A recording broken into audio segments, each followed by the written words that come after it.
بسم الله الرحمن الرحيم والصلاة والسلام على سيدنا محمد وآله الطيبين الطاهرين. صلوا على محمد وآل محمد. اللهم صل على محمد وآل محمد. Siguiendo con el tema de las creencias, vamos a hablar acerca de la fitra. La fitra, bueno, ustedes ya han escuchado acerca de la fitra cuando estudiábamos el tema del autoconocimiento. Para dar una definición, la fitra es la capacidad espiritual distintiva dispuesta por Dios en la creación del ser humano. O sea, es algo específico que hay en la creación de todos los seres humanos que distingue a estos de otros animales y les induce a buscar la perfección y la virtud. Eso es exactamente la fitra. Es buscar la perfección y buscar la virtud.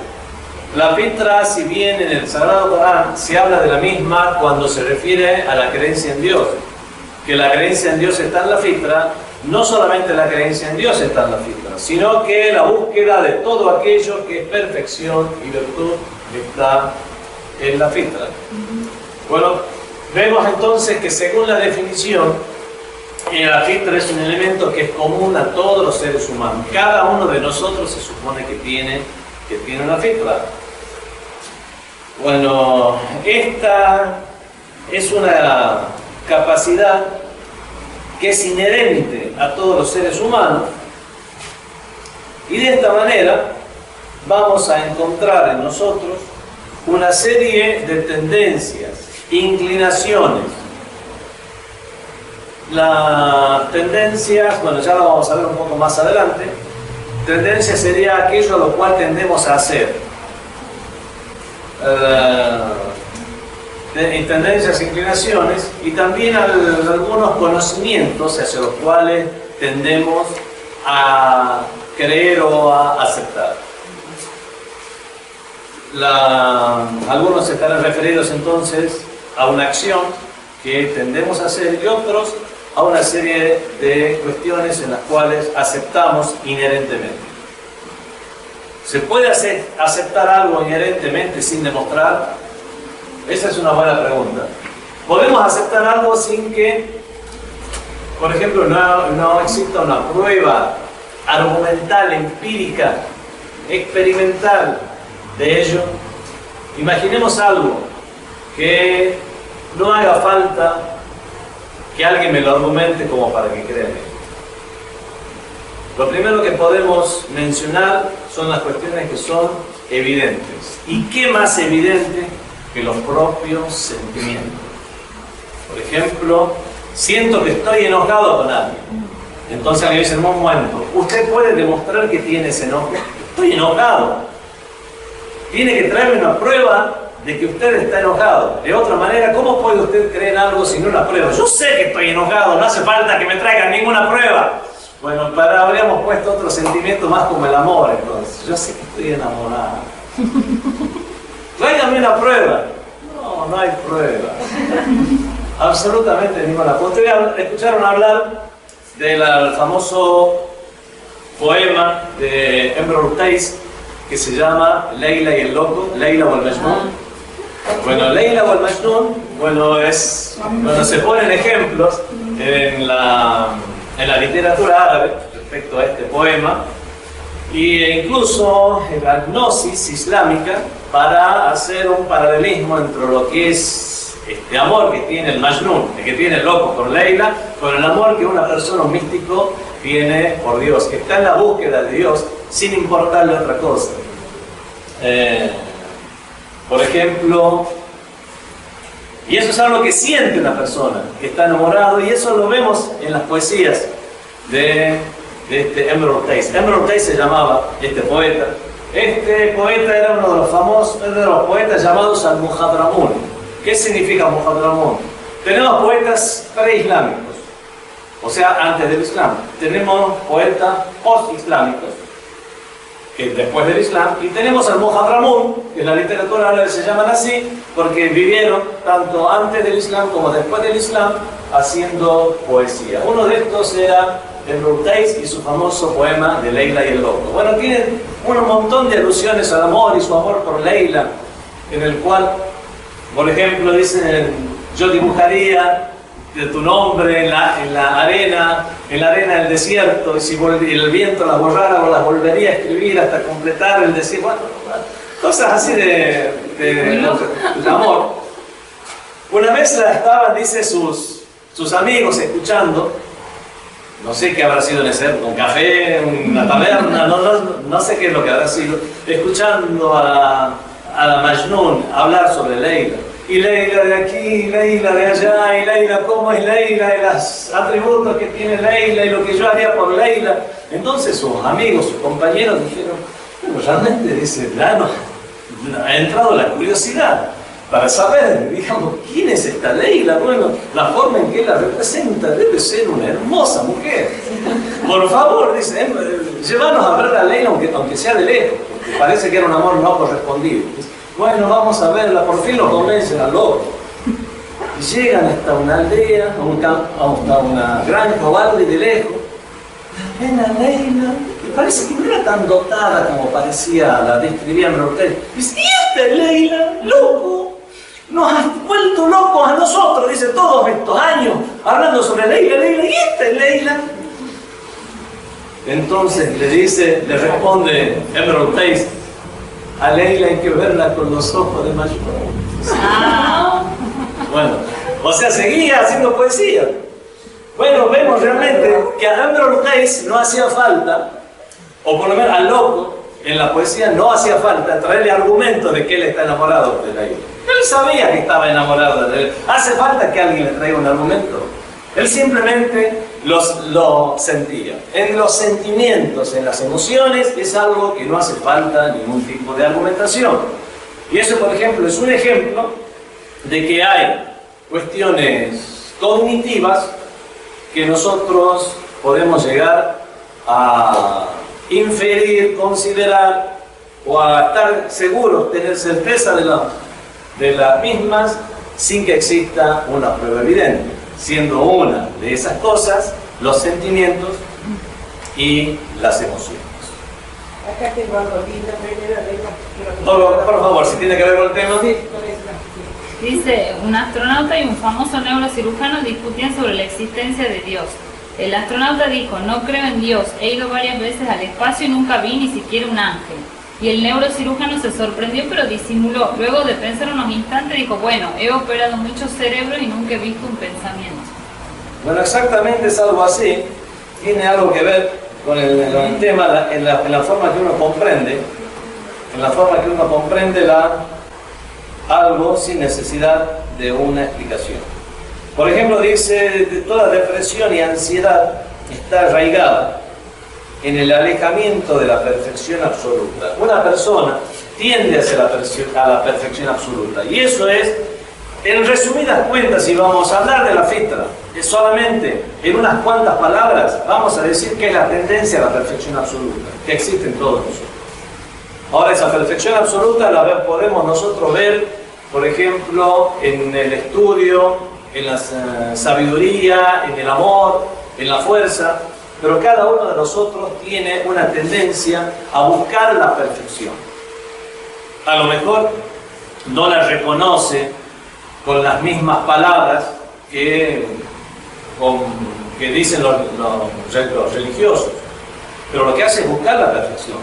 El imam Khomeini, rahmatullahi alayh, en su famosa carta que le escribió a Gorbachev antes de la caída de la Unión Soviética, le dice que le hace una alusión a los escritos del gnóstico musulmán Ibn Arabi y le habla acerca de que todos los seres humanos están en la búsqueda de la perfección aún sin saberlo, incluso aquellos que se dicen ateos o agnósticos realmente lo que buscan es, por ejemplo, los comunistas con pesos, pero ideológicamente comunistas, o sea que no creerían en Dios, se supone. Incluso ellos lo que hacen es tratar de buscar la justicia social, tratan de buscar la perfección de la humanidad para que tienda hacia lo mejor. ¿Por qué están en eso? Si no existe nada después, ¿para qué pierden el tiempo? Realmente lo que tienen en su interior es una inclinación o búsqueda hacia la perfección. No le quieren llamar Dios, no le llamen Dios. Llámenle sabia naturaleza, pero la cuestión es que esa inclinación está en ellos aun cuando equivoquen el nombre o le den otro nombre diferente al que le damos nosotros. Dice en el texto, nos equivocamos en la determinación de los objetos que realmente ejemplifican la perfección. Podemos equivocarnos, una cosa es llamar algo de diferente manera y otra cosa es confundir aquello en lo cual está la perfección con aquello en lo cual no está la perfección, creyendo que sí está. Como por ejemplo el amor mismo. El amor mismo, el amor perfecto que uno busca, no lo va a encontrar en, podemos decir, en estos límites terrenales. Todo aquel amor que esté en el camino de la trascendencia del ser humano, sí, lo llevará a ese amor infinito, que estará en el más allá y estará incluido dentro de lo que es el amor a la perfección y el amor a Dios. Pero todo aquel amor que únicamente tenga un objetivo terrestre o mundano, no va a satisfacer a una persona. Y de esta manera es que es a esto a lo cual indica el hadith del profeta del Islam, sallallahu alaihi wa alihi, que dice: si al hijo de Adán, o sea, si al ser humano, si al hijo de Adán se le diera todo un valle de oro, anhelaría un segundo. O sea, alguien de no tener nada se le da todo un valle de oro, inmediatamente comenzaría a pensar en un segundo y un tercero y un cuarto valle de oro. En lugar de decir por fin y ya por quedarse tranquilo, contento. La codicia humana es tal que nunca se va a conformar con aquello que es mundano. Se va a acostumbrar. Vamos a ver a las personas ricas, a las personas que realmente, pero ricas en serio, aquellas que son millonarias, a un punto que no nos imaginamos. O sea, ¿cuántas veces puede comer al día? ¿Cuántos viajes puede hacer en su vida? ¿Cuántos trajes puede vestir? Y aún así, después de tener únicamente 8 o 9 personas, prácticamente más de la mitad, o el 80%, no sé qué dicen por ahí, de la riqueza del planeta, aún así siguen, digamos, con sus intrigas para seguir oprimiendo a los demás seres humanos. ¿Qué tanto pueden comer? ¿Con cuántas mujeres pueden llegar a estar? ¿Cuántos vestidos pueden llegar a vestir? ¿Cuántos viajes pueden llegar a hacer? Ya les sobra y alcanza desde aquí hasta la no sé qué constelación y volver. Pero aún así, la codicia del ser humano no tiene un límite. Y únicamente, como dice el Sagrado Corán, únicamente es en el recuerdo de Dios que se tranquilizan los corazones. Uno puede, por ejemplo, enamorarse de algo o alguien y este amor proporciona una ilusión transitoria, pero esta satisfacción se desvanece en el tiempo. Vemos que todo aquello que creía que era el objeto de perfección, al fin y al cabo, si únicamente es con propósitos mundanos, se va a dar cuenta que después es perecedero, termina en el tiempo.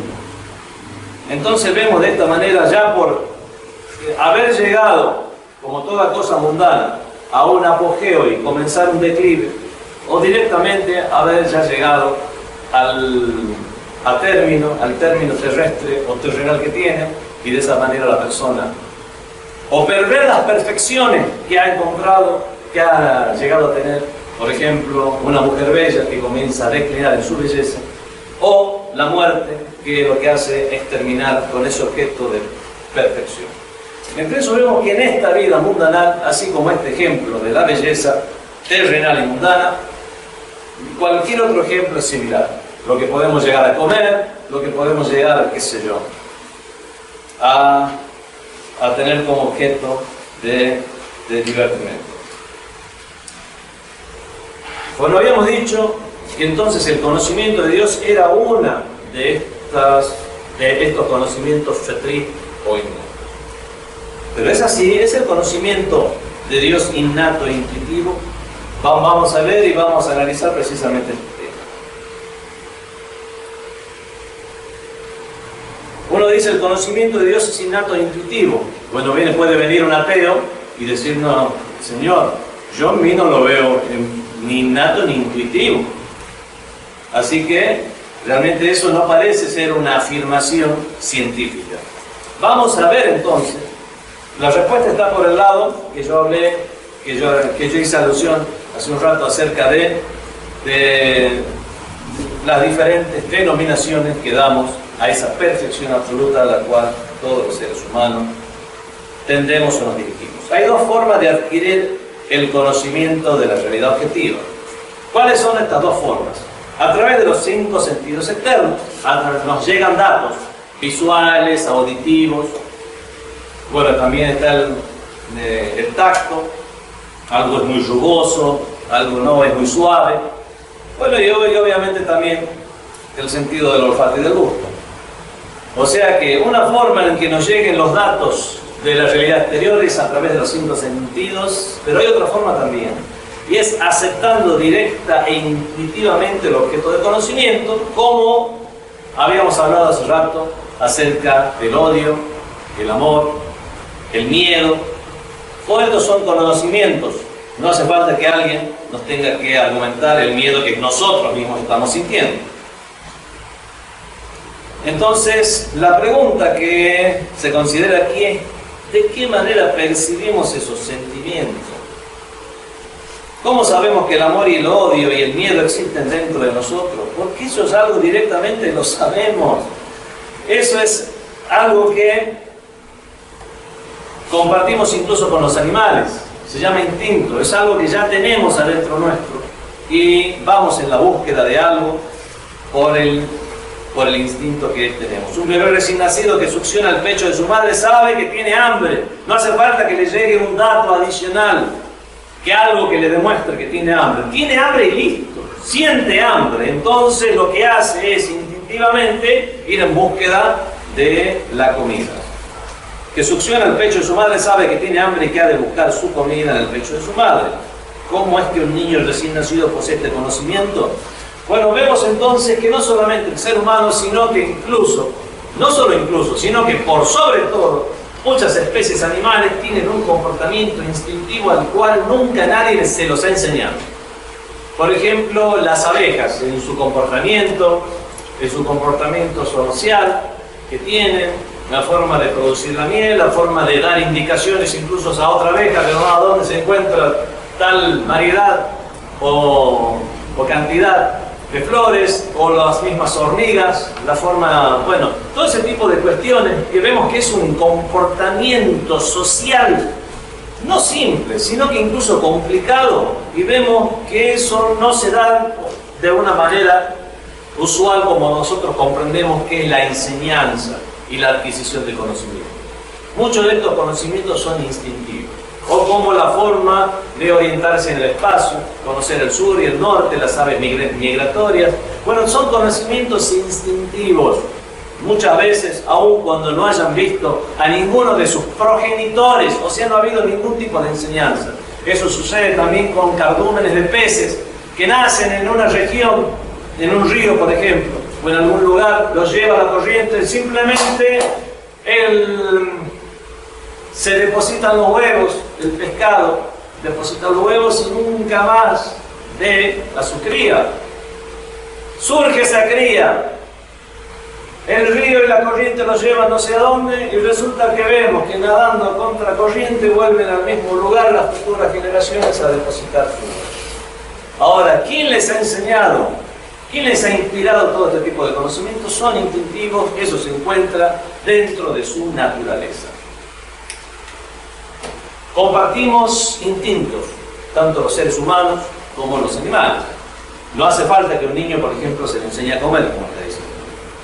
Por ejemplo, cuando un niño tiene hambre o comienza a comer sólidos, vemos que simplemente hay que acercarle el alimento para que comience a degustarlo y ya sabrá qué hacer.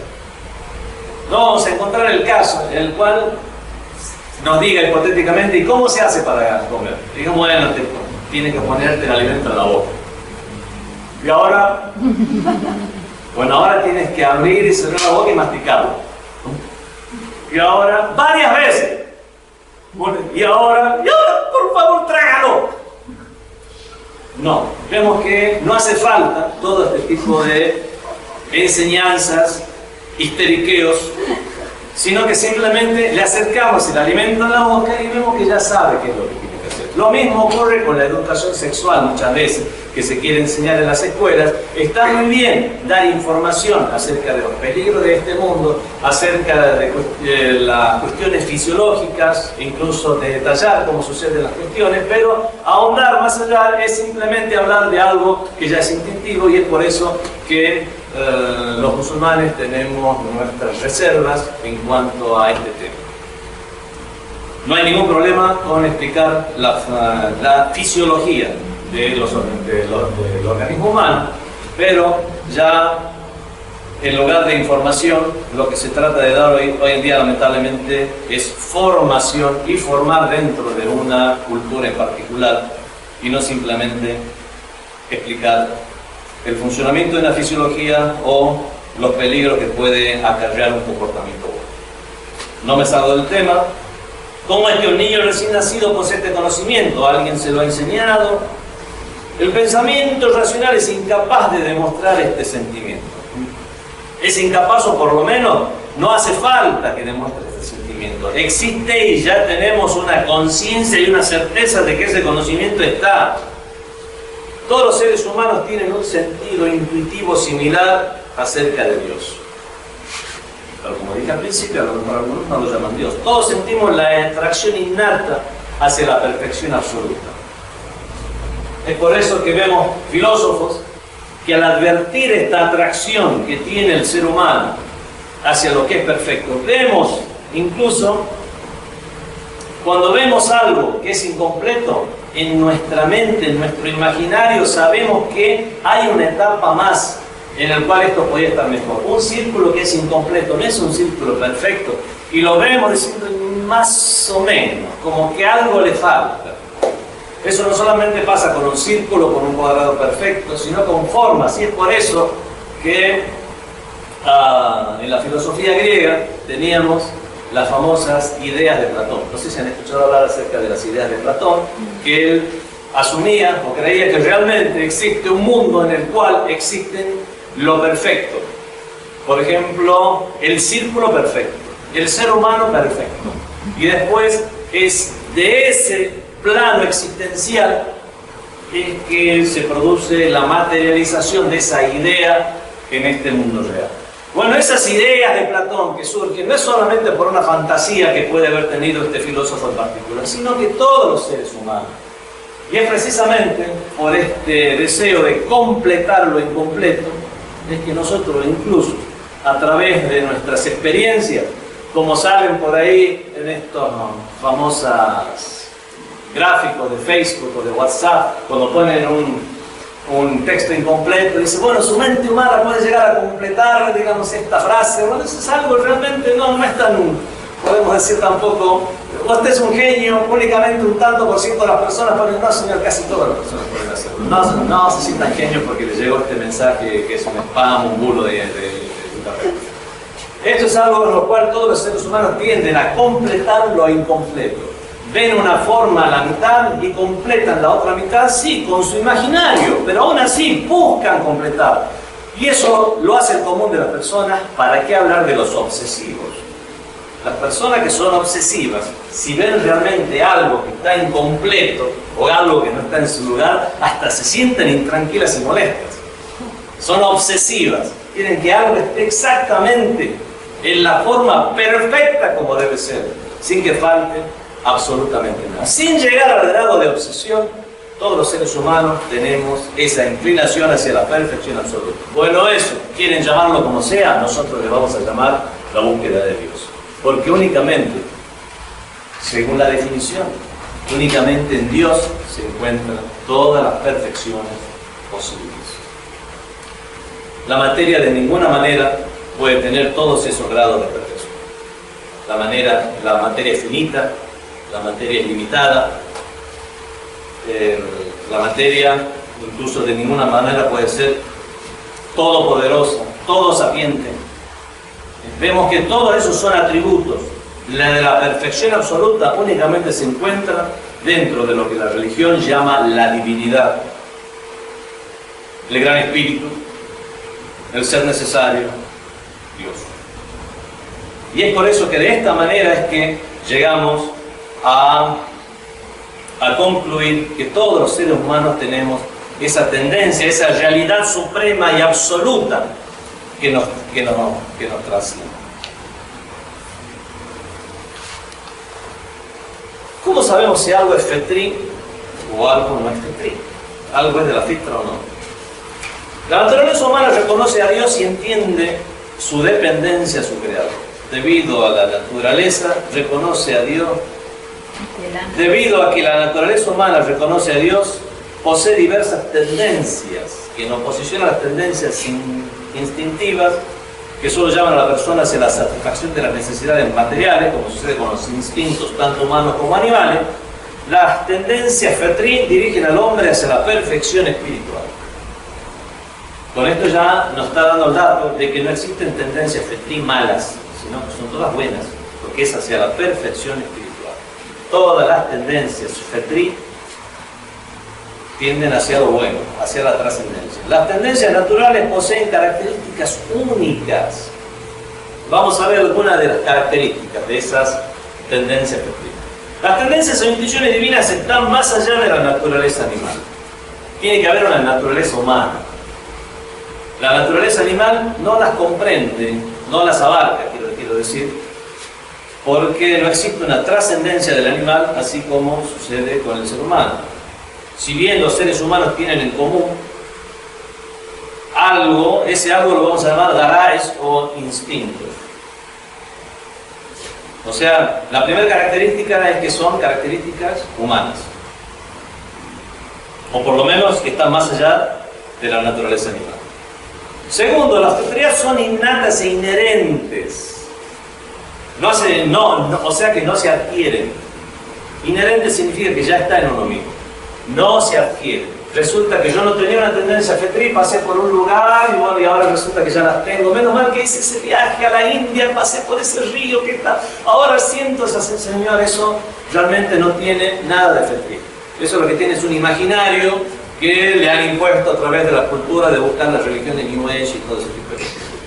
Las fetrías son innatas, inherentes. El ser humano ya las posee por naturaleza, sin tener que adquirirla. Es por eso que los elementos y factores externos son irrelevantes para la existencia o inexistencia de la fetría. Es verdad, los factores externos pueden estimular a la fitra o pueden obstaculizar. Por ejemplo, una persona sumida toda su vida que ha asumido su vida en las cuestiones pasionales y mundanales, se olvida de las espirituales o las deja de lado. No las borra y no las elimina. No pueden ser eliminadas. No las borra, pero lo que sí puede hacer ese factor externo es ocultarlas, taparlas. También puede haber factores que las estimulen. Tercera característica, las fetrías son comunes a todos los seres humanos. No podemos decir, uy, los esquimales no tienen esta tendencia. Tienen esta otra, pero no esta. No, señor, son seres humanos, todos los seres humanos tienen las mismas fetrías. Son comunes a todos los seres humanos. Esto no significa que todas las tendencias e intuiciones se encuentren siempre en un estado de actividad consciente.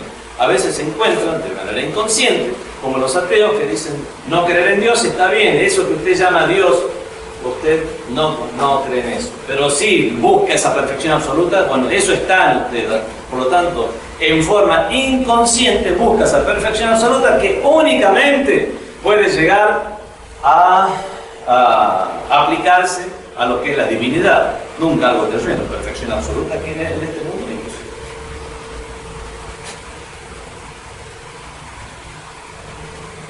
No importa lo inactivas que pueden estar las fetrías o cuán hondo puedan estar enterradas en las profundidades, no obstante, están presentes.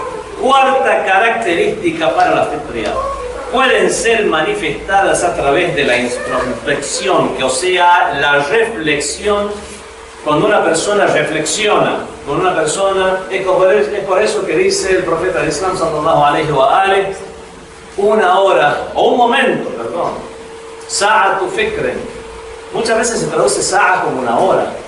En el uso del idioma árabe, como fue evolucionando a través de estas centurias, es que sa'a se le llama a 60 minutos compuestos cada uno de 60 segundos. Pero realmente en la época del Islam, cuando sa'a se le llamaba al momento, es un momento. Es por eso que cuando hacemos el dua y decimos, nos dirigimos a Imam Zaman y dice adrikna, adrikna, adrikna, as-sa'a, as-sa'a, as-sa'a, tennos en cuenta o alcánzanos. Y decimos as-sa'a. ¿Cómo lo vamos a traducir? Dentro de una hora, Imam, ahora no. Entonces, as-sa'a significa ahora mismo, allá, en el momento. Eso significa sa'a. Es por eso que en el hadith que el profeta dice sa'atu fikren, un momento de pensamiento. Muchos lo traducen como una hora de pensamiento. Es mejor que todo un año de adoración. O sea, un momento incluso de pensar es mejor que todo un año de adorar a Dios. La fe trial puede ser manifestadas a través de la introspección, o sea, la reflexión interior, bueno, sobre uno mismo.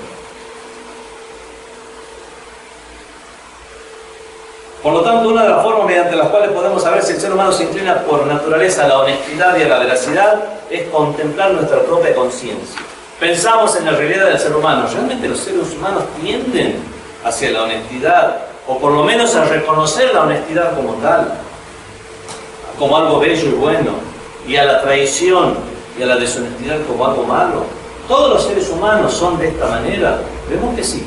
A menos que exista un enajenado mental, que ya de por sí tiene una serie de cuestiones, todos los seres humanos reconocen lo bello de lo bello y lo malo de lo malo. Bueno, pero tenemos gente que hace cosas malas y le gusta hacer cosas malas. Bueno, resulta que esas personas son rebeldes, quieren hacer algo malo. Lo primero que hacen es reconocer lo bueno y lo malo y lo reconocen como tal, a lo bueno como bueno y a lo malo como malo. Y después, por rebeldes, por una actitud, por lo que sea que se haya vuelto rebelde, toman lo malo después de haberlo reconocido como tal y quieren hacer eso. Pero, ¿reconocieron lo bueno como bueno y lo malo como malo? Sí. Precisamente por ser rebeldes están haciendo algo malo. No son personas confundidas. Si fueran personas confundidas, realmente ni siquiera tendrían un castigo. Yo creía que traicionar era bueno. Porque a mí mismo, yo pensando en mi interior, cada vez que me traicionan me siento de bien. Entonces, ahí yo me di cuenta que es bueno traicionar. Y por eso cuando yo traiciono a los demás, pienso que estoy haciendo un bien a los demás. No. Reconoce lo malo de traicionar. Y lo hace porque quiere hacer algo malo. Entonces vemos, este tipo de razonamiento nos hace ver que los seres humanos reconocemos lo bello de las cosas bellas y lo malo de las cosas desagradables, como la traición o la deshonestidad. Este tipo de cuestiones podemos nosotros llegar a tener certeza de las mismas sin ninguna otra argumentación más que la reflexión. 5. Los dictados de la fe trial o estas tendencias naturales innatas de todos los seres humanos son verdades evidentes. Como esto que dije, lo bello de lo bello, lo malo de lo malo. El Señor está diciendo una redundancia, es que son cosas evidentes. Los dictados de la fe trial son verdades evidentes. Algunas sin intermediario, y es por eso que queda como una redundancia, y otras veces tenemos un argumento con algún intermediario. Argumento no, alguna podemos decir un razonamiento para llegar a las mismas que vemos que son verdades evidentes. El ser humano es creado de tal manera que por naturaleza comprende las verdades evidentes sin necesidad de verificarlas. ¿Saben que lo más difícil de definir es una verdad evidente? ¿Qué es la existencia? La existencia es lo que es. No hay forma de definir la existencia. Porque ¿qué vamos a decir? Existencia es lo que es. Lo que estamos haciendo es repetir el concepto. Algo tan evidente como el tiempo. ¿Qué es el tiempo? Benjamin Franklin dijo el tiempo lo que miden los relojes. No sé. Forma de definir el tiempo es el paso de los sucesos. No hay forma de definirla, de definir los conceptos que son realmente evidentes. Lo que hacemos es dar un sinónimo o una explicación, pero no una definición académica y científica. Dentro de una definición Tiene que haber algo general y algo particular, como por ejemplo cuando decimos que es el ser humano. El ser humano es un animal que habla o que razona. De esta manera hablamos de algo general como los seres humanos, como todos los animales, y después la especificación que es que habla.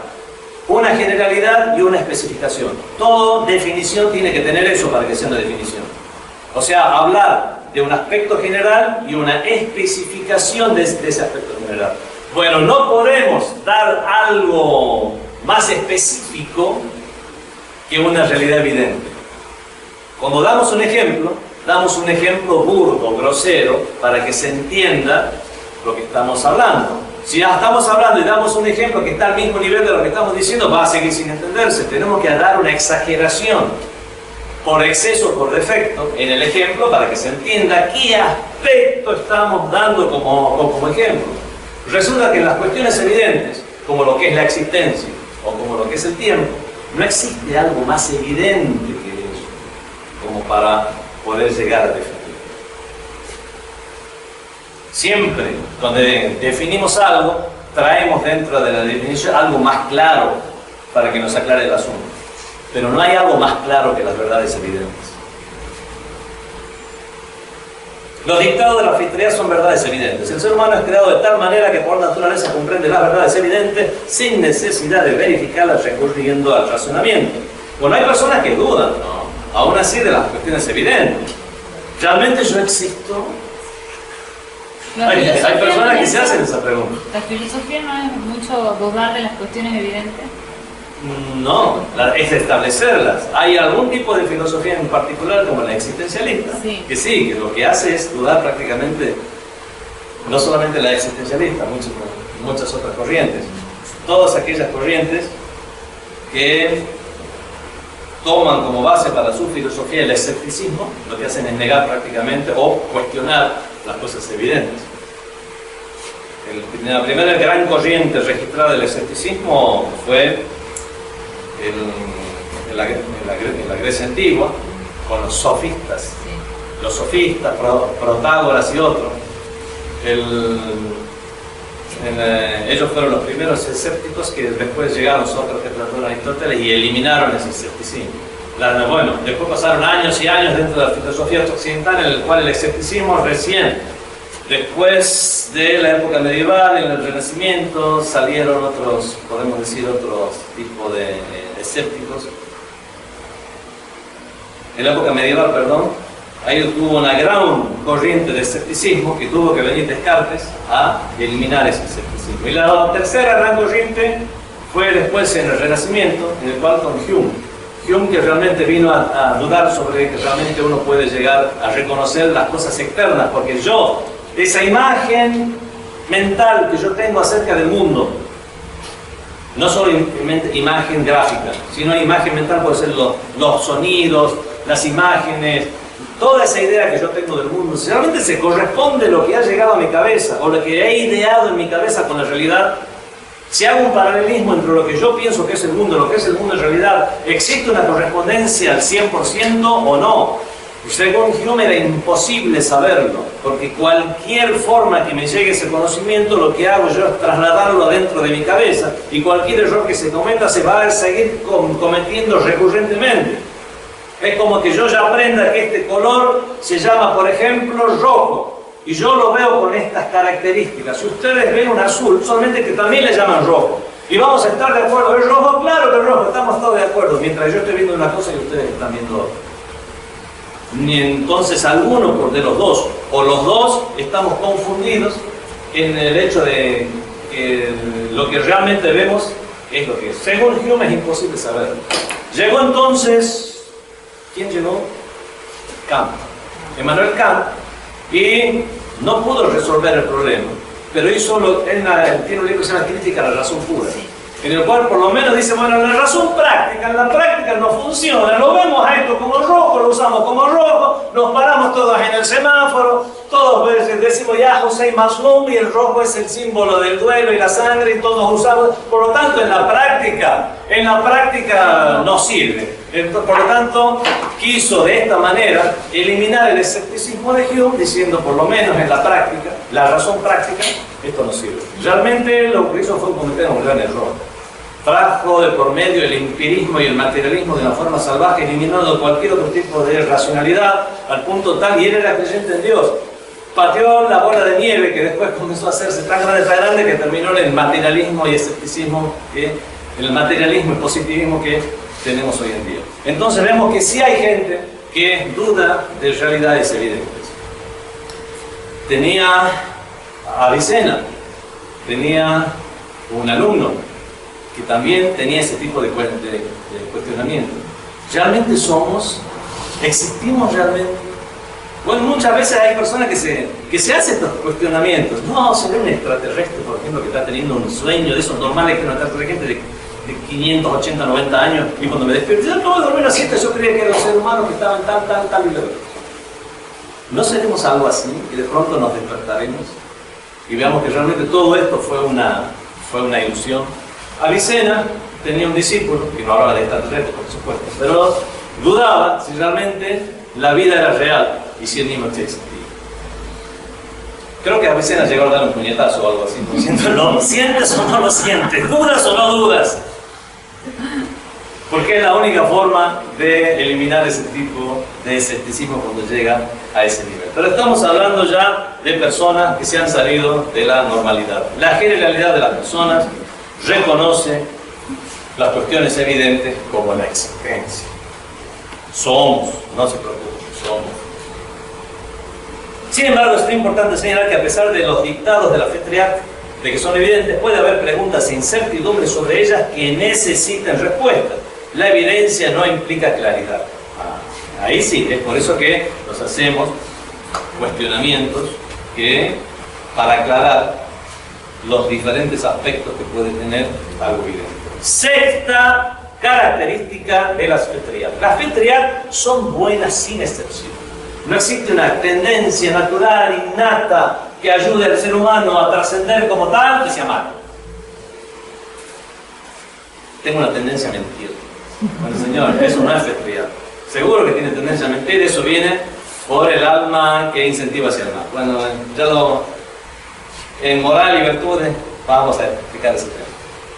Los actos malos no se originan en la fe triac, aunque las conductas malas estén presentes en todas partes y afecten a todo el género humano, no derivan de esta tendencia. La prueba de ello es que incluso las más injustas y opresivas de las personas tienden a hablar de justicia. Los ladrones roban, saben que están haciendo lo malo, sí saben que están haciendo lo malo, por eso salen corriendo y lo hacen de noche y oculto, porque reconocen que es algo malo. No dice, señores, yo sé que robaron lo bueno, vengo a robar. No, se ocultan. Saben que están haciendo algo malo. Y después, no solo reconocen lo malo de lo malo, reconocen lo bueno de lo bueno y entre ellos son justos. Hay que repartir las partes iguales, ahora no. Tenemos que ser justos. Desde nuestro nacimiento tenemos una atracción instintiva hacia el mal. Eso hay que reconocer. Eso está en el Sagrado Corán, incluso cuando habla de Nafsul Ammara. ¿Se acuerdan? En el autoconocimiento hablé del alma que tiende hacia el mal, después del alma que reprocha y al final del alma sosegada o tranquila. Bueno, en primera instancia nosotros tenemos un alma que realmente es otro aspecto de nuestro interior, es un estado, es un subestado de la conciencia. Si vamos a hablar de un angelito bueno y un diablito malo, uno que nos está diciendo una cosa, otro que está diciendo otra cosa, señores, no existe un angelito y un diablito, somos nosotros mismos que tenemos subestado de la conciencia, en el cual tenemos la tendencia de la fe hacia las cosas buenas y tenemos ese ego hacia que nos tira hacia lo que implica nuestro propio beneficio transitorio, que está detallada en el Sagrado Corán, nombrada como An-Nafsul Ammara, el alma Ammara Bisu, el alma que incita hacia el mal. Ya hemos hablado mucho al respecto, no vamos a repetir el tema. Séptimo, la última característica de las fe triac. Hay algunas que están usualmente inactivas y solo se hacen efectivas bajo ciertas circunstancias. Pero puede ser, no es algo que lo están inventando los religiosos, como para decir, es que la tiene inactiva. No. Existen, vamos a ver si existe algo en el ser humano igual, en el cual en alguna etapa de su vida algo está inactivo y después se vuelve activo, sí. Por ejemplo, la sexualidad humana está inactiva en cierta, podemos decir, edad, está activa y después al final vuelve a estar inactiva. Entonces vemos que existen estados del ser humano donde pueden estar activos e inactivos. Ese es solamente un ejemplo, pero con un solo ejemplo nos demuestra que eso es posible. No necesariamente está eliminada, es más, la podemos sacar a flote con los factores externos, como dijimos anteriormente, pero pueden estar inactivas. Bueno, vamos a clasificar la anfitrión. Un poquito antes. Sí, adelante. Cuando se mata por legítima defensa, ¿eso es una anfitria? Porque un instinto natural Sí. proteger la vida de uno. Eso no es una anfitrión, eso es un gará, es un instinto. Es como el instinto animal. En el instinto animal uno tiene el instinto de supervivencia. Entonces podemos ya más que nada ponerlo dentro de lo que es el instinto de supervivencia y no dentro de la fetread. Porque como dijimos en una de las características, todas las fetread son buenas en el sentido que no hay forma de buscarles una falla. En cambio, a la ley del talión, eso es algo que muchos pueden llegar a encontrar, aunque sea a cuestionarlo. Las fetread son incuestionables. Es como lo bello de lo bello. Eso, la búsqueda de lo perfecto y de lo bueno. O sea, en cambio, en la ley del talión hay algo ahí que uno siempre hay podemos decir, una cuestión moral que incluso es muy fuerte. Es tan fuerte que el Sagrado Corán tiene que venir y decirnos: y tenéis en el talión vida, o gente que razona. Vemos que el Corán dice a aquellos que cuestionan la ley del talión: en el talión tenéis vida. Eso, pero estamos matando a alguien, pero tienes vida. La vida del resto de la sociedad que no va a ser matada por ese criminal, por ejemplo. Salvar, no sé, cientos de vidas más por esta vida que estamos ahora mandando a Dios que se la arregle con Dios. Tampoco le estamos mandando al infierno directamente. Al contrario, a lo mejor con eso ya ha pagado su culpa en este mundo, ya lo hemos limpiado y depurado y lo hemos enviado.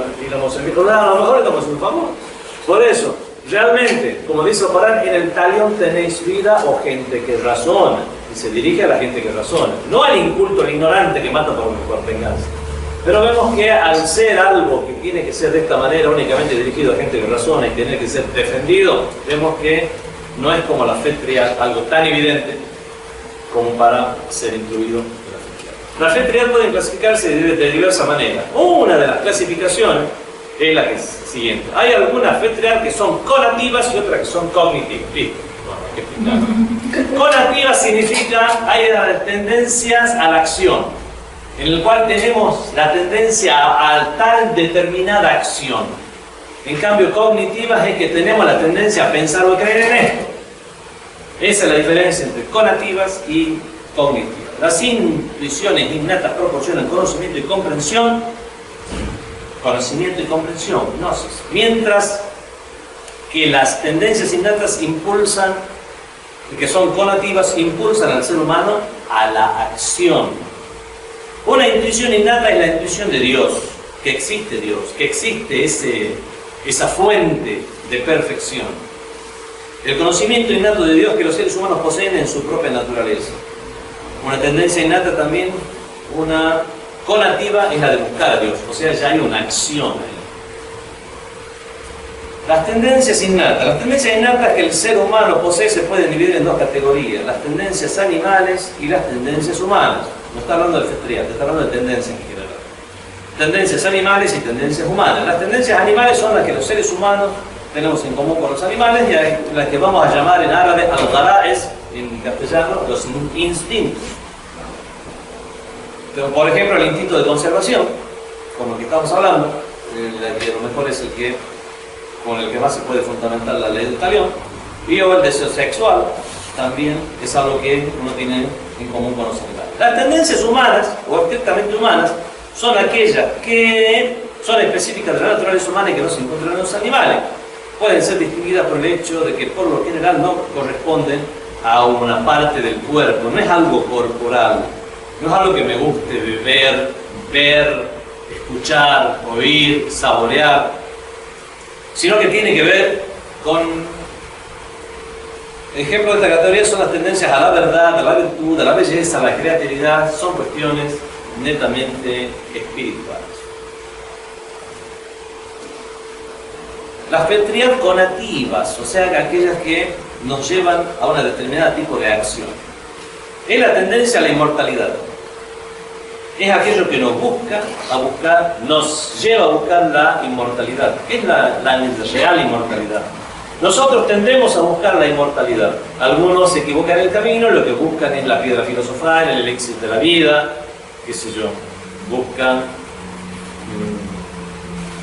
las diferentes versiones y leyendas que han surgido a lo largo de la humanidad, es porque está en el imaginario de esos autores algo que es común a su cultura, que es la búsqueda de la inmortalidad. Y las personas que ya se dieron cuenta que no la van a encontrar en este mundo, siguen buscando esa inmortalidad, pero ya en la inmortalidad del alma. O sea, hay una acción en concreto que realiza. La tendencia a buscar la verdad. Entonces, si yo sé que algo no está bien, no es correcto, una persona tiende a hacer algo para buscar, aunque sea levantar la mano así vago y todo en Google y poner algo para decir, tratar de corroborar. O sea, es la tendencia a buscar la verdad. Sé que alguien me está mintiendo, no me quedo tranquilo con que me está mintiendo. Aun cuando no me afecte, no solo por curiosidad, sino por esa tendencia que tengo de ver cuál es la realidad de un asunto, lo que hago es tratar de enterarme cómo son las cosas. Aun cuando no me afecte, quiero saber la verdad de algo. No me gusta que me mientan. Sí. Con respecto a la verdad, un aspecto más ontológico, ¿el hombre puede conocer la verdad en el mundo terrenal o solamente la puede comprender en la otra vida? El ser humano, así cuando, no sé si en cuál materia ya, me parece que esta de creencias, no sé si fue en la charla que yo di o no, tiene diferentes formas de lograr los conocimientos que tiene. En primer lugar están, como dice este texto, los sentidos. A través de los sentidos tenemos datos del universo que nos rodea. Otra forma de lograr llegar a conocimientos reales, certeros, que estoy hablando, no solamente imaginarme algo, es a través del razonamiento. Con los datos sensoriales yo llego, me estoy quemando, esto está caliente. Es un dato sensorial que me dice, esto está caliente. Bueno, de la misma manera que puedo lograr certeza con los datos sensoriales, puedo lograr la certeza de algo que no he visto, ni he tocado, ni he escuchado, ni he oído, ni he gustado, ni he olfateado. ¿Cómo? Lo he razonado. Me imagino una manzana. No la veo, no la toco, no la como, no la huelo, y me imagino otra manzana, a la que tampoco le hice ninguna de estas cosas. Y ahora llego a la conclusión de que si hay una manzana y otra manzana, son dos manzanas. Bueno, eso es un razonamiento simple que podemos llegar a complicarlo más, y al complicarlo más podemos llegar a extraer una serie de cuestiones que, a pesar sin verlas, los mismos científicos no solamente se basan en los datos sensoriales, sino que a través de los mismos lo que hacen es llegar a establecer pautas generales. ¿Cómo saben que eso puede derivarse en pautas generales? ¿Cómo saben que esos experimentos que han hecho con los materiales y minerales en este mundo, en lo cual cuando le da una luz, la refracción que tiene por las leyes de la óptica es que se descompone en tal y cual color, y de esta manera cuando miro en el telescopio tal estrella que me llegan tales y tales colores, ya sé que tiene más helio o tiene más hidrógeno esa estrella? Señor, ¿quién le dice que allá funcionan las mismas leyes que funcionan aquí? Señor, es algo que lo razonamos, funciona aquí, allá, y allá lejos también vale.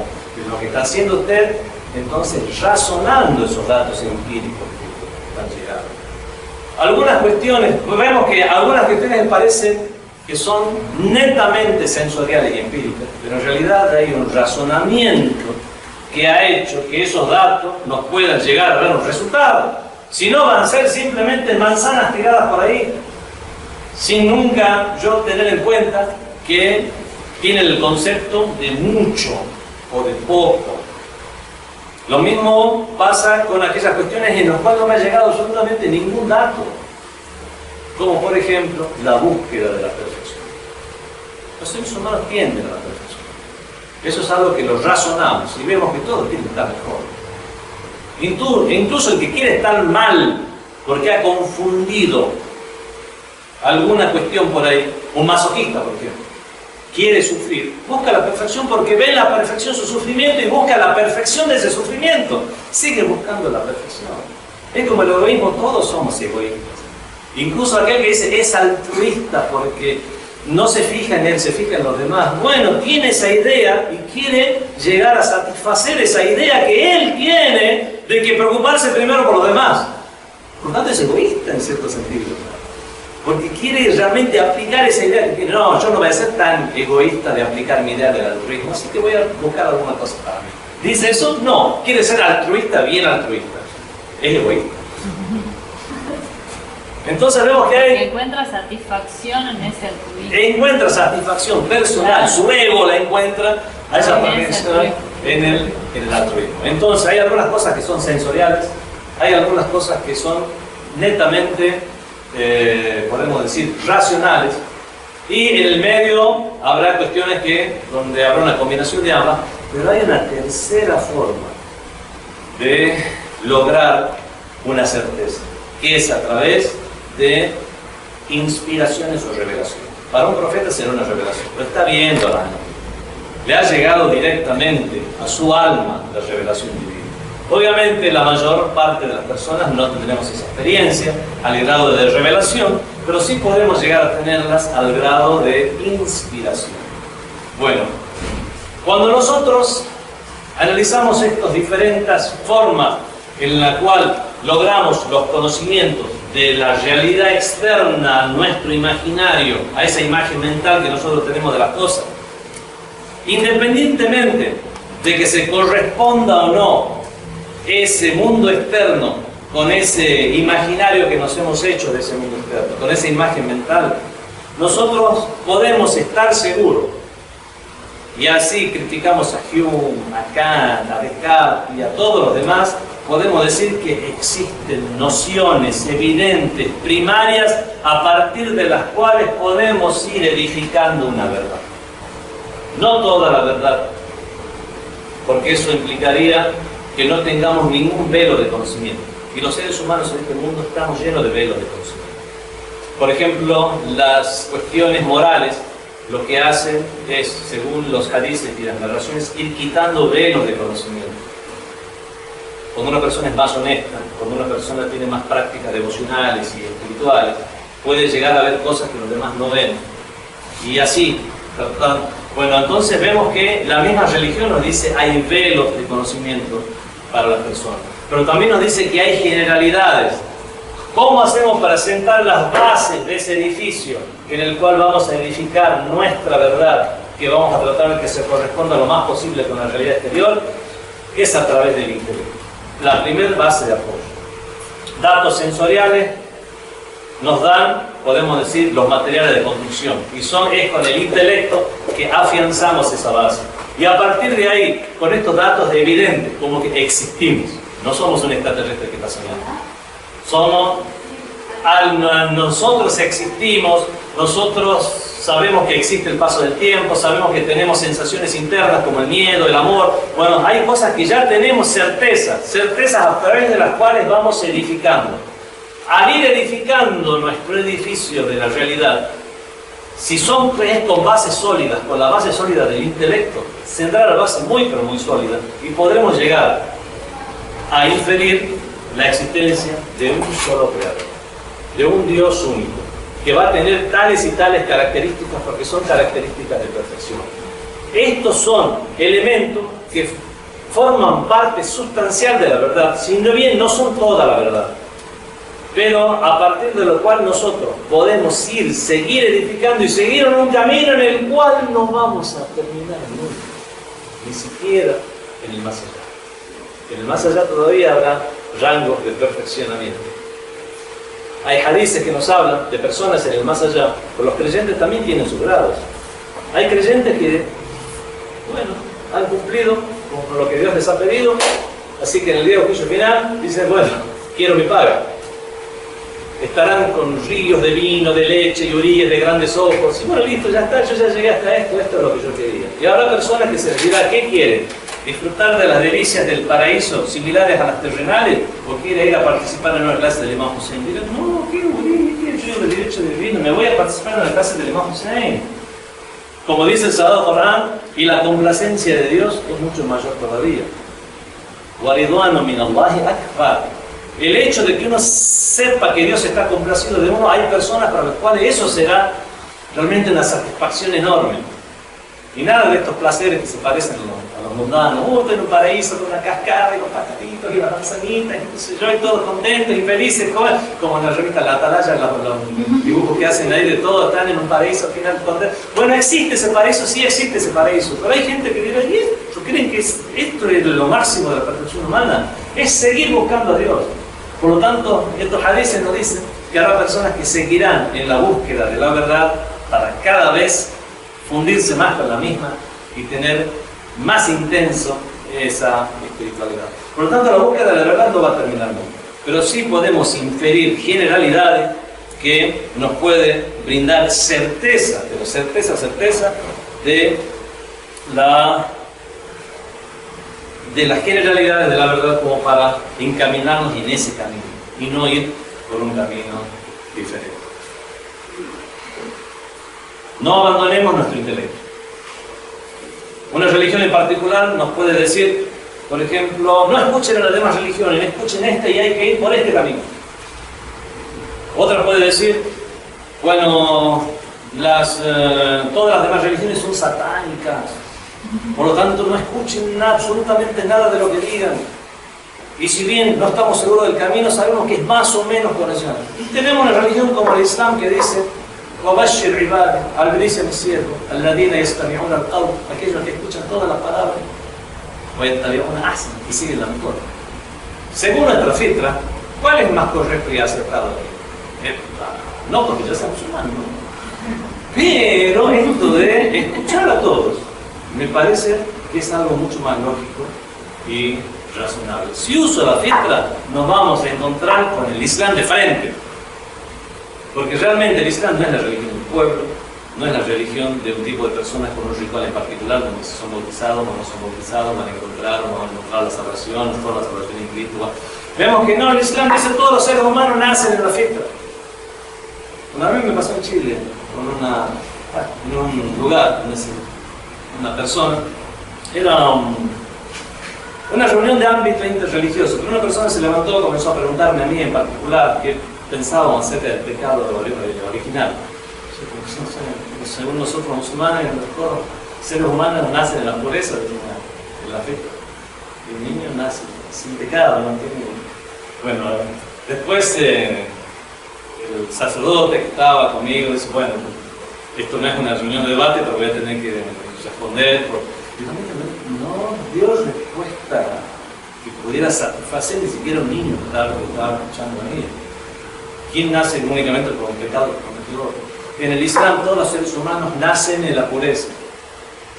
En otras religiones, la religión es la religión de un pueblo y todos los demás están condenados. O el que no es bautizado, por ejemplo, está condenado. Según la fitra, según el claro razonamiento de aquel que no acepte ni el Islam, ni el cristianismo, ni el judaísmo.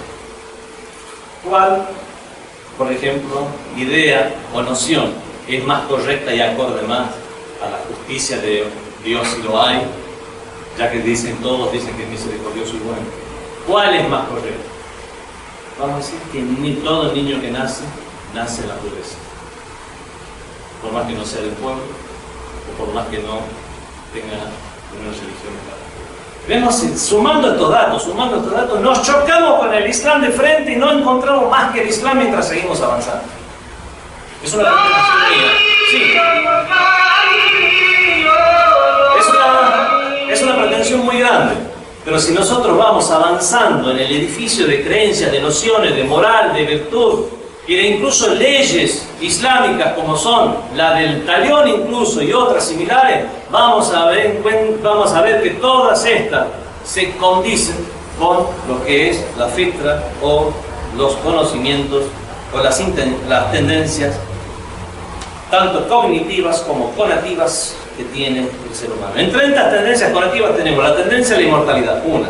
Tendencia a buscar la verdad, dos. Tendencia a la virtud y a las buenas obras. Tenemos esa tendencia. Como dije, es un desvío y una degeneración cuando una persona tiende hacia lo malo. Tendencia a la perfección y el ser perfecto. Tendencia a la felicidad. Todos tendemos a estar mejor y ser felices y encontrar la dicha, aun cuando para cada uno de nosotros la dicha se aplique en algo diferente. Para algunos la dicha estará en encontrar personas que tengan sus mismos ideales, para otros la dicha y convivir con ellos. Estoy hablando de dichas terrenales. Para otros la dicha estar sentado frente al televisor con el control remoto haciendo pling, pling, pling, y con esa que pase toda su vida de esta manera. Para otros la dicha estará en los viajes, para otros la dicha estará en la comida, para otros estará en su estómago, para otros la dicha estará en lo que está más abajo de su estómago. Para cada uno la dicha es diferente. Solamente que cada uno de nosotros busca la dicha. Aún cuando los casos de aplicación que cada uno de nosotros crea sean diferentes. Tendencia a la belleza, ya sea que se manifieste en fenómenos físicos como las flores o las montañas. Qué lindo los pajaritos, qué lindo el paisaje.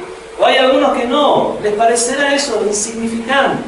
Algunos verán una puesta de sol, qué hermoso, las nubes, y la forma y que los rayos, y justo hay una montaña. Y otro la mirará y dirá, y los seres humanos somos diferentes, pero tanto uno como el otro busca una belleza, y estará aquel que no le interesa nada ese paisaje ni esa puesta de sol, pero estará buscando la belleza en las cosas espirituales. Verá algo ético, espiritual, que lo hace trascender como ser humano y reconocerá ahí la belleza. Pero tanto uno como otro tiende a la belleza. Tendencia a la creatividad y a la innovación. Los seres humanos, si no tenemos creatividad e innovación, nos estancamos. A veces nos hace falta alguna piedra en el camino, alguna complicación que nos incite a movernos hacia un estado mejor. Ese es otro tema. Tendencia a la adoración de lo sublime, ya sea que se adore en la forma de un rito o en la forma de un respeto. Ese es el profesor, es el profesor de filosofía. Entonces la persona, siendo comunista y todo, ve un profesor, prácticamente lo adora con todo el sentido literal de la palabra, hasta cree que es una especie de semidios, donde no espera de él ningún tipo de acción que contradiga los valores que se han imaginado en su mente. Tendencia a la adoración de lo sublime. Teresa, antes que sigas, en cuanto a la clasificación, serían conativas y cognitivas. Sí. Y después lo de las tendencias innatas, ¿la tendencia es una de ellas? No, esas son las conativas. Estamos lo que tendemos a hacer. Son las conativas. Sí, pero abajo dice tetriad conativa. Son Sí. ejemplos. Sí, son ejemplos. Bueno. Ahora, ¿por qué, si esto es algo tan académico, los psicólogos no respaldan esta cuestión de la fitra? Como dice aquí, sería absurdo esperar que los psicólogos respalden plenamente el concepto de la fitra. ¿Por qué? Porque, por un lado, los estudios y experimentos psicológicos se centran generalmente en datos empíricos. La humanidad, desde el Renacimiento a esta parte, ha dejado de considerar en lo que es parte de la ciencia a las humanidades en general. No se dice científico en castellano, ni en inglés, ni en todos aquellos idiomas que han ido perfeccionándose dentro de lo que es la cultura occidental. En cambio vemos que en árabe, el alem es el sabio, que hay que traducirlo como científico, y a veces no sabemos cómo traducir porque es un científico en religión. Aquí dirían científico en ciencias exactas, científico en ciencias naturales, algo que empíricamente, con experimentos o cuestiones terrenales, pueda llegar a ser demostrado, estudiado, investigado, y no aquellos que hablan de cuestiones espirituales, cosas que no se ven, seres como un ángel que está atrás de la puerta, que si uno le dice quiero que me demuestre que está detrás de la puerta, bueno, pero ningún experimento físico puede llegar a demostrar que hay o no hay un ángel ahí, por lo tanto, usted demuéstreme que no está ahí, teniendo en cuenta que no hay forma física de demostrar que no está ahí, y es por eso que desde el Renacimiento esta parte, este tipo de conocimiento lo consideran como sin sentido, como un ángel que puede estar, o el duende que puede estar atrás de la puerta. No puedo demostrar que está, tampoco te puedo demostrar que no está. Si no puedo demostrar que está ni que no está, es un sinsentido. Y consideran todo aquello que no es demostrable empíricamente como un sinsentido, y es por eso que incluso dentro de lo que son ciencias como la psicología, en la actualidad, por lo menos en el mundo occidental, los psicólogos se centran en datos empíricos y sensoriales, mientras que la fitra es una realidad puramente espiritual e inmaterial. Por lo tanto, no es raro que directamente no la reconozcan, en el sentido que no sepan cómo llamarla. Si bien encuentran casos de aplicación que los derivan a diferentes situaciones, y son esas diferentes situaciones que ellos reconocen las que nosotros tomamos como prueba de su existencia. ¿Se entiende lo que estoy hablando? Ellos reconocen la existencia de estas tendencias o inclinaciones, pero no dentro de algo general que se llama fitra, sino dentro de una situación en particular, como ser que los seres humanos, porque han tenido un mismo tipo de evolución, o el mismo tipo, podemos decir, tienen los mismos factores con los cuales se encuentran en este mundo a lo largo de la historia, cuando han tenido que luchar contra los fenómenos naturales, contra la naturaleza, la lluvia, los tigres dientes de sable en su época, para entonces hoy en día les ha quedado en su interior que si están o alguien pasa las uñas en un pizarrón, todos sienten esa misma sensación porque les hace acordar instintivamente el tigre diente de sable. Señor, miren lo que se van a idear. Busquen lo de los dientes de sable y el chirrido y el pizarrón, y van a encontrar que incluso tiene bases o artículos científicos y académicos que hablan al respecto. Señores, hay cuestiones que simplemente todos los seres humanos sentimos igual porque tenemos algo en común llamado fitra, o algo común llamado instinto. Ahora ustedes, casos en particular, los derivan a diferentes argumentaciones que ustedes tienen. Bueno, estos casos nosotros los ponemos dentro de una sola, abajo de un solo título general que le llamamos fitra. Pero con estos casos que ustedes tienen, nosotros los demostramos. Muchas de las fitrias, como ya se ha señalado, permanecen en estado latente y de potencialidad hasta que se presentan las circunstancias apropiadas para su aparición. Como tal, es difícil para los psicólogos detectar los efectos físicos y de comportamiento de las tendencias e intuiciones latentes mientras sigan manejándose con esos mismos criterios. Sin embargo, a veces se pueden encontrar indicios del concepto de fitra en la obra de los psicólogos. Por ejemplo, y comienza a hablar ahí Paul Edward, renombrado filósofo moral, piensa que en relación a Dios es esencial la creencia en Él para la naturaleza humana. Hay otros filósofos, psicólogos incluyentes, que o creen o no creen en Dios, pero por lo menos apoyan la labor de reforzar la creencia en Dios por medio de pruebas, pero están sin embargo interesados en sostener que el ser humano es religioso por naturaleza.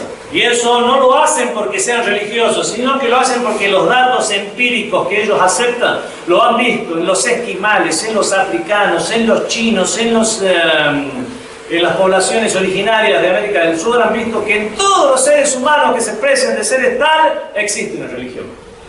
Entonces, lo único que puedes decir, bueno, parece que todos los seres humanos tienden hacia eso. ¿Por qué? No sé.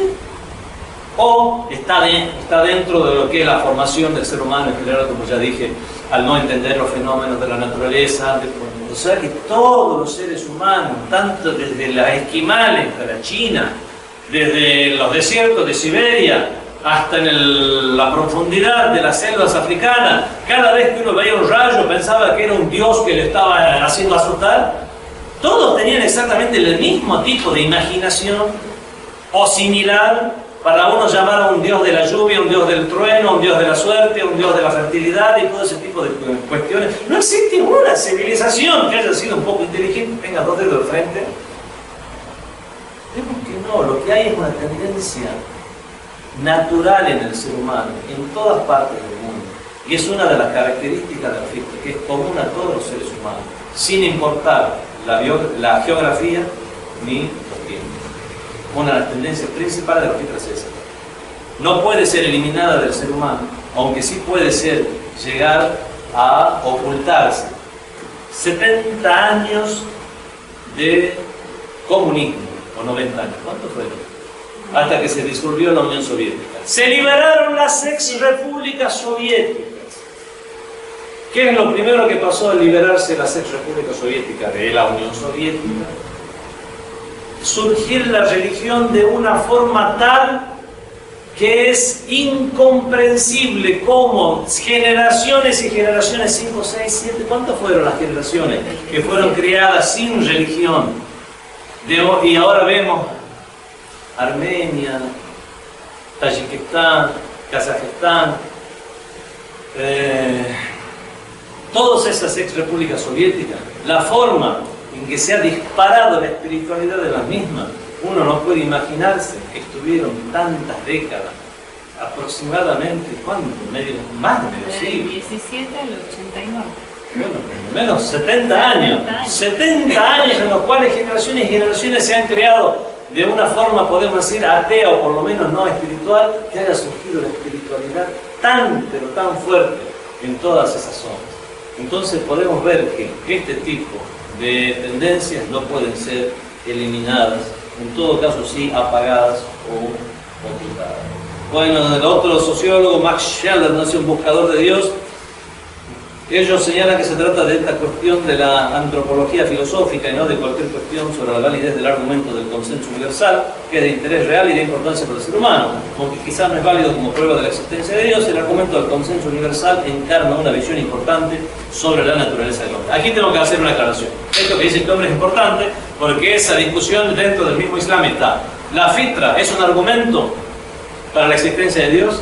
Hay muchos que dicen que no. Nos orienta a la existencia de Dios, pero no es por sí un argumento, porque ¿cómo le podemos argumentar a alguien en el cual, como decimos, no tiene activa varias partes de su fitra, que a lo mejor ha sido tan menguada la fitra o tendencia hacia alguna tendencia a causa del comunismo, del ateísmo, por factores externos, por el hambre, que lo hizo pensar más en el bolsillo que en las ideas y la filosofía? Tantos factores que pueden haber influido en toda una sociedad como ahora para decirles, señores, pasa que ustedes no tienen la fitra latente. Vemos que para muchos no constituye un argumento, sino en todo caso una orientación. Y es por eso que está en el Sagrado Corán, dice, Fitratullah allati fatara an-nas alayha. Es la fitra de Dios en base a la cual Dios creó a los seres humanos. Algunos dicen es un argumento y otros dicen que es una simple orientación. No debería ser esto, pero yo me quedo con la segunda. Es una orientación porque hace falta que las personas reparen en la misma y no diversifiquen las diferentes manifestaciones de la fitra, disponiéndolas bajo diferentes títulos o clasificaciones de otros seres. En el examen ustedes contesten lo que están en el libro. Factores responsables del alejamiento de la fitra, con esto terminamos. La naturaleza divina permanece durante toda la vida dentro del ser humano como una fuerza insobornable de la verdad. Pero vemos que se aleja la fitra, las cuestiones de la fitra, de una manera tal que tenemos a un personaje tan infame como el faraón o Hitler o Saddam, dotado con esta naturaleza divina en su interior, se supone, pero en virtud de su libre albedrío optó por ir en contra de la guía de su tendencia natural o fitra. El hecho de que Dios le haya ordenado a Moisés acercarse al faraón para tratar de convencerlo de obedecer a Dios muestra que el faraón compartía tal tendencia natural a lo divino. Si no, ¿para qué se va a gastar Moisés yendo a tratar de llevarlo a un lugar donde no iba a ir nunca? Obviamente que según Dios y Moisés existía algo en él donde había que usar su libre albedrío para ver si lo reconocía esa tendencia natural interna y hacerle caso a Moisés. En este caso no le hizo caso. ¿Por qué? Porque, como dice el título, estaba alejado de la fitra. ¿Y qué son los factores que hacen que una persona se aleje de la fitra? ¿Por qué entonces la historia humana está repleta de ateos y de incrédulos y de personas que cometen tantos crímenes? vamos a considerar 5 de tales factores. Primero, presentación errónea de los conceptos religiosos.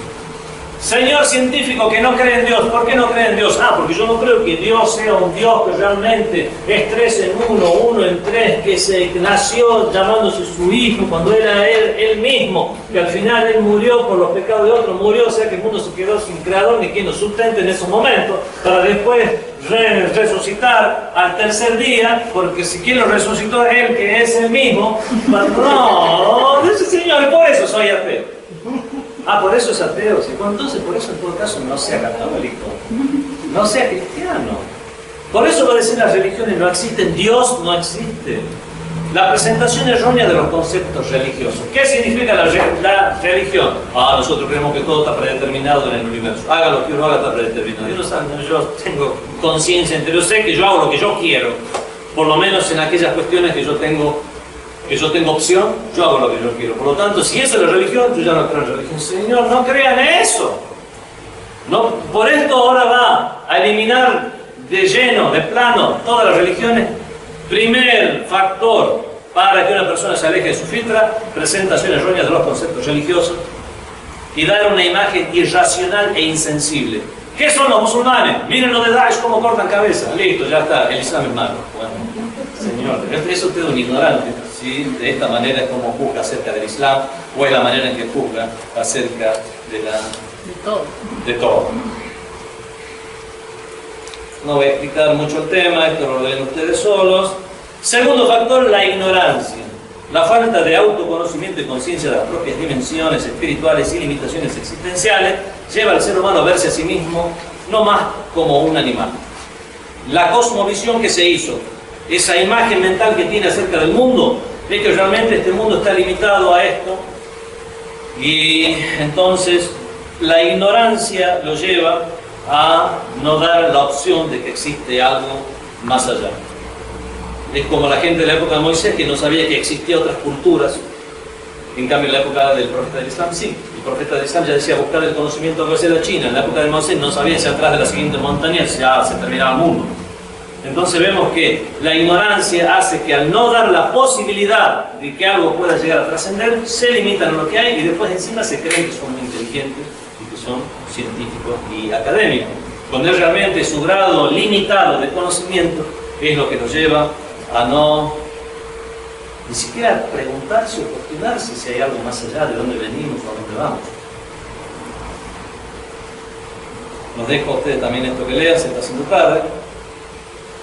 Un factor para esta misma ignorancia, un factor destacado tiene que ver con la sociedad en que uno vive. Las personas que viven en sociedades dominadas por falsas creencias, que por lo tanto son objeto de un ataque incesante de desinformación de acuerdo con las políticas de poderes que controlan estas sociedades, son propensas a desarrollar creencias equivocadas que las alejan de su naturaleza divina. Personas he conocido que buscan adivinos, brujos, el tarot. ¿Qué más? El horóscopo chino. El horóscopo chino. ¿Qué me sale hoy en mi horóscopo en general? Y no creen en Dios. Creen en cualquier pavada. Están buscando realmente creer en cualquier cosa, para finalmente no prestarle atención a lo único que es trascendente, que es de dónde venimos y hacia dónde vamos. Vemos que eso es precisamente por el ataque incesante de esta desinformación y la proliferación de estas creencias equivocadas. Eso es un factor importantísimo para que la fe trate de descolocar. Satisfacer los bajos instintos, eso también está. ¿Qué pasa si existe Dios, si existe día del juicio? Entonces vas a tener que portarte bien. Te vas a tener que portarte bien, hay que hacer tal y tal cosa. Ah, no me conviene. Me autoconvenzo de que no existe Dios, no existe Dios, no existe Dios, no existe Dios, no tengo por qué portarme bien. Entonces, ¿qué es lo que puedo hacer? Hacer lo que quiera, entre esas que quiero yo quiero portarme mal. Bueno, satisfacer los bajos instintos es una de las cosas por lo cual una persona puede llegar en la obsesión excesiva por los bajos instintos, impide la búsqueda de la verdad.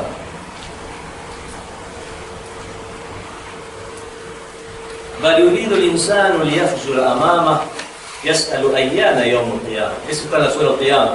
El ser humano quiere corromper su porvenir, entonces se pregunta, ¿a dónde va el día de la resurrección? Es una ley del Corán. ¿Por qué niega la resurrección?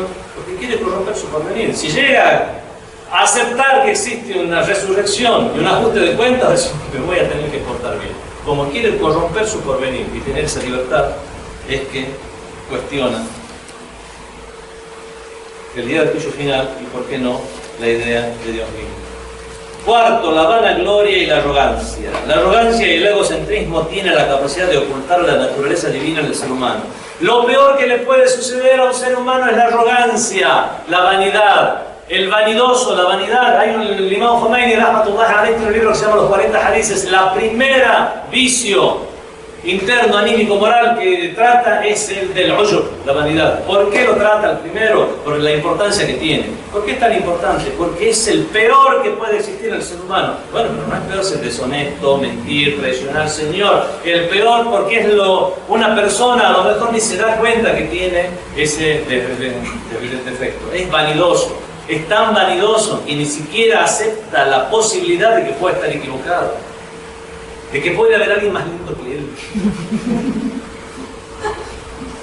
Realmente tiene tal grado de vanidad que le hace perder la objetividad. Tiene lo que se llama una ignorancia compuesta. ¿Se acuerdan de la ignorancia compuesta y la ignorancia simple? La ignorancia simple era el que no sabía y sabía que no sabía, pero la ignorancia compuesta era el que no sabía y no sabía que no sabía. Bueno, este que vanidoso ni siquiera se da cuenta que está haciendo algo mal. ¿Y por qué me miran así? Si saben que yo soy el mejor. ¿Cómo no se dan cuenta? ¿Por cómo no se dan cuenta? De esta manera es un ignorante compuesto. No sabe y no sabe que no sabe. Desconoce cuál es el vicio moral que tiene. El envidioso sabe que está envidiando. El que miente sabe que está mintiendo. Pero el vanidoso no se da cuenta que está siendo vanidoso. Por eso es un vicio moral muy, pero muy peligroso. Y su vanidad nos lleva, por ejemplo, a que si tuvo una creencia incorrecta, mantenerla. Por ejemplo. Por vanidoso. Por vanidoso. Por caprichoso. Claro. El vanidoso es caprichoso. Es una de las consecuencias de la vanidad, por no decir un sinónimo. ¿Solo se refiere al aspecto físico el ser vanidoso? No. El peor es el aspecto no físico. Hay religiosos. Los peores vanidosos son los religiosos. Por ejemplo, una persona que es como Shaitán mismo. Fue por vanidoso que cayó en la maldición. Se creía mejor que Adán. Si yo soy mejor que él, me creaste de fuego y él lo creaste de barro. Tantos años y milenios yo haciendo adoración y ahora resulta que lo creas de barro a este y resulta que es mejor que yo. Vanidoso. Religioso. Hacen el salat, el obligatorio, las meritorias, hacen el salat del ley. Al otro día a lo mejor se encuentra con alguien más, un changarino, alguien que hace el mandado. Y uno dice, bueno, pobre, no hace salat del ley, ¿qué vamos a hacer? Espero que Dios le tenga alguna consideración. O sea, ese tipo de vanidad es la peor y es la vanidad de los religiosos. No estamos hablando de belleza, no estamos hablando de cosas materiales, no estamos hablando de riqueza, no estamos hablando de diversión, estamos hablando de religiosidad. Se cree más religioso que otro. Por lo tanto, no es solo las cosas materiales, incluso es peor en las cosas rituales y espirituales. ¿Sí? Se paran en la primera fila del salat. Hay, personas que han estado toda su vida, comerciantes religiosos, que son los que incluso han ayudado para construir una mezquita, que siempre hacían salat en la primera fila, detrás del imam. Cuenta uno que una vez llegó tarde y tuvo que hacer en la última fila, y se sentía de mal, sintió como que no le servía el salat, y ahí se dio cuenta qué diferencia hay, y ahí eso le ayudó a reflexionar que todos estos años realmente fue muy vanidoso, incluso comenzó a recuperar su salat anterior porque no lo consideraba correcto. 5, porque ya se está haciendo muy tarde. La devoción ciega a la ciencia sensorial y empírica. La devoción a la ciencia se puede convertir en una religión. Sí. Así como uno es defensor, como un extremista religioso, ahí existen defensores ateístas, ateos que son extremistas. En la forma ciega en la que defienden que únicamente es aceptable lo sensorial y lo empírico. Únicamente voy a nombrarlo y nada más. Hay que reconocer nuestra naturaleza divina. Algunos que dicen, como este texto por ejemplo, que se demuestra la existencia de Dios recurriendo a la fitra, como ya he dicho. Mi opinión en particular es que es un orientador muy fuerte y muy importante. Existe al final el argumento de la naturaleza divina, es presentado como un argumento por teólogos y filósofos musulmanes. Se han formulado varias versiones diferentes de este argumento. Una de las versiones es que todos los seres humanos comparten una tendencia innata a buscar un ser superior y a acercarse con él, a él con el fin de satisfacer plenamente sus necesidades internas y externas. Todos podemos reconocer eso, entonces nosotros estamos en la búsqueda de esa perfección. Si le quieren llamar Dios, es un argumento para la existencia de Dios. Si todavía no le quieren llamar Dios, es un argumento para que el ser humano está en la búsqueda de lo perfecto. Y analizando ya un poco más el tema con otro argumento, vemos que la perfección se da únicamente en Dios. Bueno, con esto terminamos el tema. Lo hemos visto rápido porque ustedes ya han escuchado hablar sobre este tema.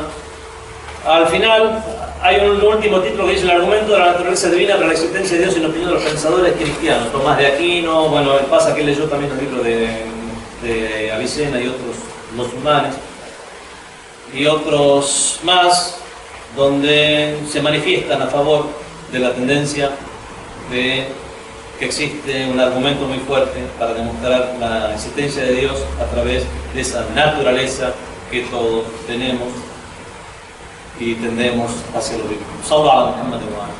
اللهم صل على محمد وآل محمد.